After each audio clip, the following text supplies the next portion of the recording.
કે બ્રાહ્મણ દેવ, જે સ્ત્રીના ગર્ભની અંદર બાળક આવે એ સ્ત્રીએ 5 નિયમનું પાલન કરવું જોઈએ. સત્યમ, શૌચમ, દયા, દાનમ, એક વક્તમ તુ ભોજનમ.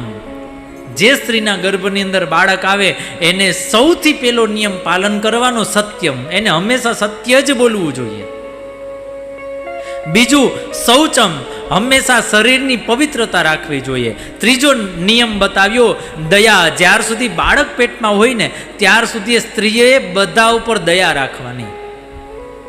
દાનમ, ચોથો નિયમ બતાવ્યો કે જ્યારે બાળક ગર્ભમાં આવે ને ત્યારે રોજ કાંઈક ને કાંઈક દાન એ સ્ત્રીએ અવશ્ય કરવું જોઈએ.